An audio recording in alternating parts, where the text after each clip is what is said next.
नमस्कार बच्चों, मैं Dayawati, lecturer in economics from government senior secondary school Kharaiti आप सभी का स्वागत करती हूँ एजुसेट ई लर्निंग क्लासेज में। तो बच्चों, आप सभी को याद होगा हमने अपनी पिछली क्लास में अर्थशास्त्र में पढ़ा था सूचकांक के बारे में। सूचकांक किसे कहते हैं, सूचकांक की परिभाषा हमने पढ़ी। इसके अलावा जो सूचकांक की मुख्य विशेषताएं फीचर्स होती हैं और सूचकांक की गणना करते समय हमें किन किन समस्याओं और कठिनाइयों का सामना करना पड़ता है। इसके अलावा हमने सूचकांक के उपयोग और सीमाएं भी पढ़ी। आज हम अपनी उसी कक्षा को, उसी क्लास को आगे बढ़ाते हुए सूचकांक की रचना करने की विधियों के बारे में पढ़ेंगे। आज की इस कक्षा के पश्चात आप जान पाएंगे कि सूचकांक की रचना करते समय हम किन किन विधियों का किस तरह से प्रयोग करते हैं। तो चलिए अपनी आज की कक्षा हम शुरू करते हैं। आज का हमारा विषय रहेगा सूचकांक रचना की विधियां। तो सूचकांक रचना की विधियों की जहां तक बात है, मुख्यतः सूचकांक की रचना की दो विधियां होती हैं। पहली विधि साधारण सूचकांक, ये पहली विधि है हमारी साधारण सूचकांक, और दूसरी विधि भारित सूचकांक विधि। तो साधारण सूचकांक और भारित सूचकांक क्या होता है, चलिए इसकी परिभाषा हम देखते हैं। साधारण सूचकांक, जैसा कि नाम में ही है कि ये सूचकांक एक सामान्य सूचकांक है, साधारण सूचकांक है। साधारण सूचकांक हम उस सूचकांक को कहते हैं जिसमें जब हम वस्तुओं की कीमतों में जो परिवर्तन होता है, उस परिवर्तन को जब मापते हैं तो हर एक वस्तु को, हर एक मद को हम एक समान महत्व देते हैं। तो साधारण सूचकांक कौन सा सूचकांक हुआ? वह सूचकांक जिसमें सभी मदों को एक जैसा, एक समान महत्व दिया जाता है। किसी मद को कोई विशेष महत्व नहीं दिया जाता और किसी मद को कुछ कम महत्व भी नहीं दिया जाता। तो सभी मदों को क्या होता है, समान महत्व दिया जाता है, और इसीलिए हम इसे कहते हैं साधारण सूचकांक विधि। जबकि जो हमारी दूसरी विधि है भारित सूचकांक विधि, जैसा कि इसके नाम से ही पता चल रहा है, ये भारित सूचकांक विधि है। वेटेज इसके अंदर दी जाती है और वेटेज किस आधार पर दी जाती है कि जो वस्तुएं या जो मदें अधिक महत्वपूर्ण होती है उन्हें विशेष महत्व दिया जाता है, विशेष भार दिया जाता है, और जो कम महत्वपूर्ण होती है उन्हें कम महत्व या कम भार दिया जाता है। यानी कि इस विधि के अंदर जो मदें होती हैं, जो वस्तुएं होती हैं, उन मदों और वस्तुओं को उनके भार, उनके महत्व के आधार पर दिया जाता है।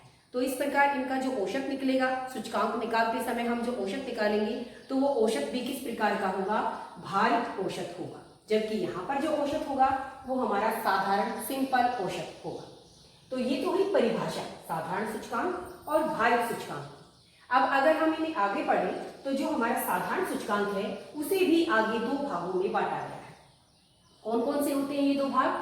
नंबर 1 पर है हमारा सरल समूहीकरण विधि और दूसरे नंबर पर सरल औसत मूल्य अनुपात विधि। तो चलिए इनको देखते हैं एक एक करके। सरल समूहीकरण विधि, जैसा कि नाम से ही पता चल रहा है, ये एक सरल विधि है। समूहीकरण, समूह ग्रुप में हम यहाँ पर सोल्व करेंगे इसे। तो जो सरल समूहीकरण विधि होती है उसके अंदर हम इस सूत्र का प्रयोग करते हैं। सूत्र क्या है हमारा? P01 equal to sigma P1 बटे सिग्मा P0 मल्टीप्लाइड बाय 100। तो बच्चों यहाँ पर P01 क्या है? P01 होता है जो सूचकांक मूल्य है, वर्तमान वर्ष में हम जो सूचकांक मूल्य निकाल रहे हैं, वर्तमान वर्ष का सूचकांक मूल्य, उसे हम P01 से नोट करें। तो P01 यानी कि वर्तमान वर्ष का सूचकांक मूल्य जो हम निकालते हैं वो किसके बराबर होगा? सिग्मा P1 बटे सिग्मा P0। यहाँ सिग्मा P1 क्या है? P1 जहां पर होगा मीन्स हम चालू वर्ष की बात कर रहे हैं, करंट ईयर की बात कर रहे हैं। P यानी कि प्राइस। तो जो करंट ईयर की प्राइसेस हैं, जो चालू वर्ष की कीमतें हैं, उनका हम योग करेंगे, जोड़ करेंगे, टोटल निकालेंगे।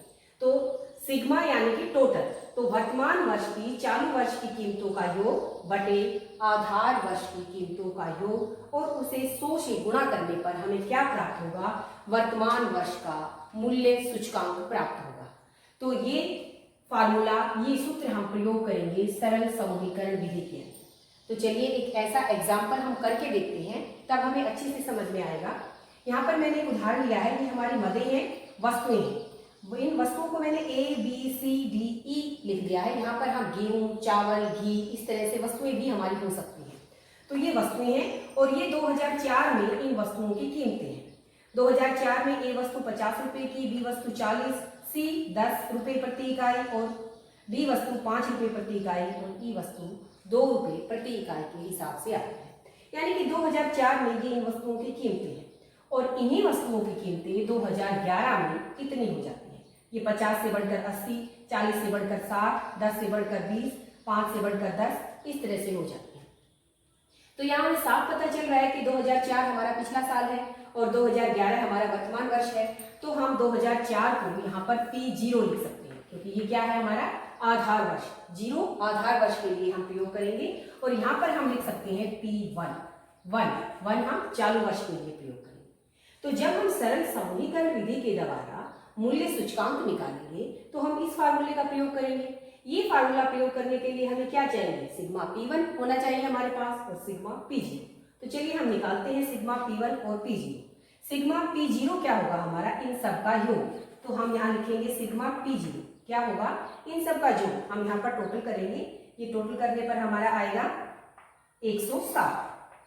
और ऐसे ही हम इस P1 का भी टोटल करेंगे, इसका भी सिग्मा करेंगे। यहाँ पर जब हम टोटल करेंगे तो ये हमारा आएगा 176। ठीक है, तो ये हमारा सिग्मा P0 और ये है हमारा सिग्मा P1।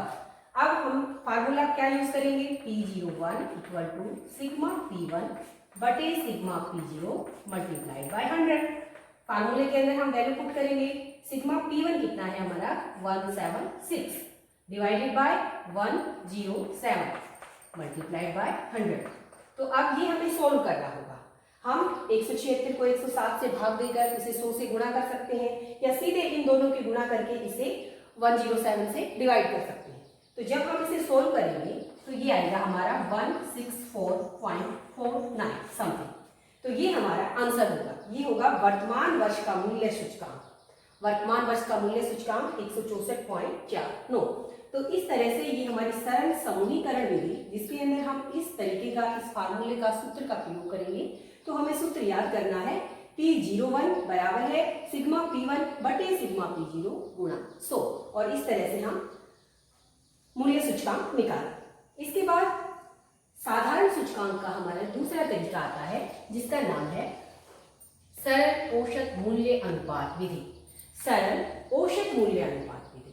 तो इस विधि के अंदर हम क्या करेंगे, इस विधि के अंदर भी हम मूल्य सूचकांक निकालने के लिए P1 बटे P0 गुणा 100 करके हम इन सब का सिग्मा टोटल निकालें, क्योंकि ये क्या है औसत मूल्य अनुपात। तो हम यहाँ पर पहले औसत मूल्य निकालेंगे।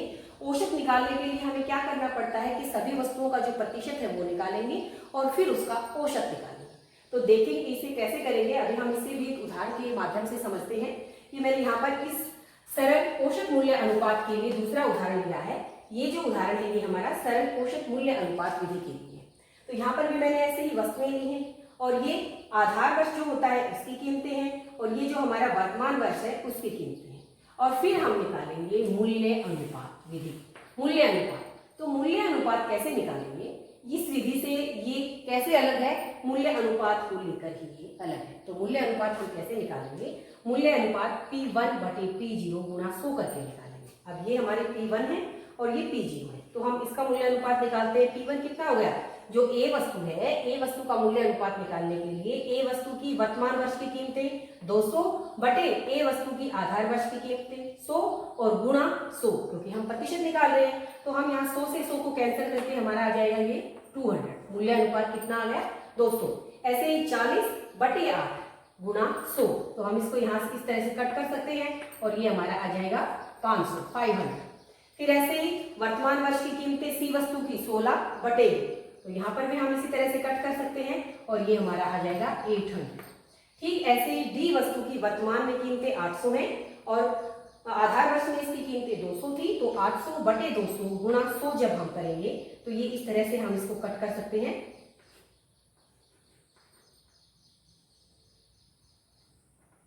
ये हमारा 4 आ गया और यहाँ पर आ गया हमारा 400। ठीक है, और अब ऐसे ही 6 बटे 1 गुणा 100, तो सीधा हमारा 600 यहाँ पर आएगा। तो इस तरह से हमने मूल्य अनुपात निकाला। मूल्य अनुपात निकालने के लिए किस तरीके का हमने प्रयोग किया, P1 बटे P0 गुणा 100, इस तरह से। अब हम इसका सिग्मा यानी कि टोटल निकालेंगे। ये हर एक का मूल्य अनुपात है और अब इस मूल्य अनुपात का हम योग करेंगे, टोटल करेंगे। तो जब हम इनको जोड़ते हैं तो जोड़ेंगे हम इनको, ये हमारा इस तरह से आ गया 2500। 2500 ये हमारा सिग्मा P1 बटे P0 गुणा 100 आया। अब फार्मूला हमें क्या करना है, इसके बटे हमें n, ये हमारा n है, औसत निकालना है, क्योंकि यहाँ पर औसत लिखा हुआ है, सरल औसत मूल्य अनुपात विधि। हमने मूल्य अनुपात निकाली, मूल्य अनुपात का योग किया, टोटल किया, अब इसका हम औसत निकालेंगे। औसत निकालने के लिए हमारे पास टोटल मदे कितने हैं, 1 2 3 4 और 5, n हमारा यहाँ पर 5 है, कुल वस्तुएं हमारी कितनी हैं, 5 है। तो अब यहाँ पर हम निकालेंगे P01, इसके लिए फार्मूला लिखेंगे सिग्मा P1 बटे P0 गुणा 100 बटे n। तो ये हमारा सिग्मा P1 बटे P0 गुना 100 हमने निकाल चुके हैं हम, ये हमारा 2500 है, और बटे हम 5 जब करेंगे तो ये हमारा सीधा सीधा आंसर आएगा 500, यानी कि 5 गुना कीमतें जो है हमारी बढ़ गई हैं वर्तमान वर्ष में आधार वर्ष की तुलना में। तो ये हमारा तरीका सरल औसत मूल्य अनुपात विधि के द्वारा मूल्य सूचकांक कैसे निकालते हैं। पहले हम मूल्य अनुपात निकाल लेंगे इस तरह से, फिर मूल्य अनुपात का टोटल करेंगे, सिग्मा करेंगे, और फिर उसका औसत निकालेंगे मदों की जो कुल संख्या है उससे भाग देकर। तो ये भी बहुत ही आसान तरीका है हमारा। तो ये दो तरीके थे हमारे साधारण सूचकांक निकालने के। पहला तरीका सरल समूहीकरण विधि, जिसके अंदर हम सूत्र का प्रयोग करेंगे सिग्मा P1 बटे सिग्मा P0 गुणा 100, और ये दूसरा तरीका सरल औसत मूल्य अनुपात विधि, जिसमें हम पहले मूल्य अनुपात निकालेंगे, उन मूल्य अनुपात का योग करेंगे और फिर उसका औसत निकालेंगे मदों की कुल संख्या से भाग देकर। तो ये हमारे दो तरीके। इसके बाद जो हमारा दूसरा हमने तरीका पढ़ा भारित सूचकांक। भारित सूचकांक जब होता है, यानी कि जब वस्तुओं के मदों के भार दिए हुए हैं, तब हम किस तरह से सूचकांक निकालें। तो उसे निकालने के भी दो तरीके हैं। पहले तरीके को कहते हैं हम भारित औसत मूल्य अनुपात विधि, और दूसरा है हमारा भारित समूहीकरण विधि। तो पहले वाला जो तरीका है भारित औसत मूल्य अनुपात विधि, इसे हम देखते हैं। इसके लिए हम फार्मूले का प्रयोग करेंगे P01 equal to sigma RW बटे सिग्मा W। ये R और W ये दो चीजें यहाँ पर अलग है। W यानी कि हमारा वेटेज, भार यहाँ हमें जो हमें स्टेटमेंट दी हुई मिलेगी उसके अंदर हमें अलग से दिया हुआ मिलेगा, तो हम उस भार का टोटल करेंगे और R हमें निकालनी पड़ेगी। तो इसे भी हम करके देखते हैं। यहाँ पर मैंने इसके लिए एक एग्जाम्पल लिया है। ये वस्तुएं हैं ABCD और ये इन वस्तुओं के भार हैं। जब भारित सूचकांक निकालना होता है तो वस्तु के भार उसके सामने हमें दिए हुए हैं। तो ये भार दे रखी हैं 40, 30, 15, 10 और 5। ये इन वस्तुओं के अलग अलग भार हैं। ये आधार वर्ष की कीमतें हैं और ये हमारी चालू वर्ष की कीमतें हैं। तो अब हमें निकालना क्या है, हमें R निकालना है, रेशियो निकालनी है, मूल्य अनुपात निकालना है। तो मूल्य अनुपात निकालने का फार्मूला हमने पीछे भी पढ़ा था, P1 बटे P0 गुणा 100। ये हमारा P1 है, ये P0 है। 200 बटे 100 गुणा 100 हम करेंगे तो 200 बटे 100 गुणा 100 जब हम करेंगे तो 100 से 100 कैंसिल होकर यहाँ हमारा 200 आ जाएगा। ठीक ऐसे ही 800 बटे 200, तो 800 बटे 200 हम करेंगे गुना 100 हम करेंगे तो ये हमारा आ गया पूरे 400। इसके बाद ऐसे ही 16 बटे 2 करेंगे हम, P1 बटे P0 मल्टीप्लाई बाय 100। इसको भी हम ऐसे ही कट करेंगे तो ये हमारा आएगा 800। ऐसे ही यहाँ पर भी करेंगे 40 बटे 8 गुना 100, तो ये हमारा आ गया 500।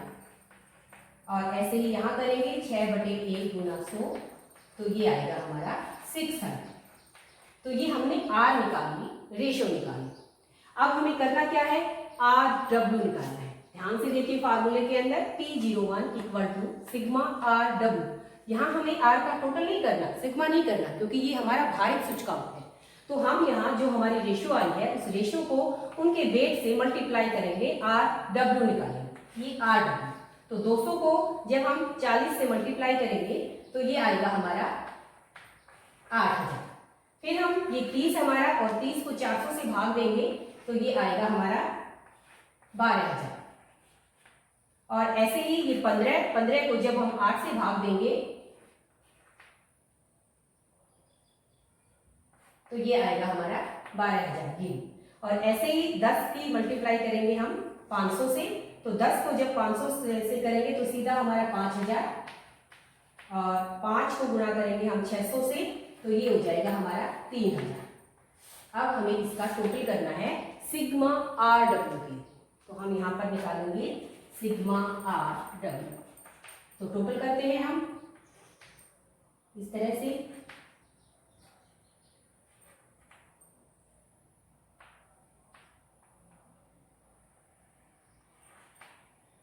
ये हमारा 40,000, सिग्मा आर डब्ल्यू हमारा 40,000।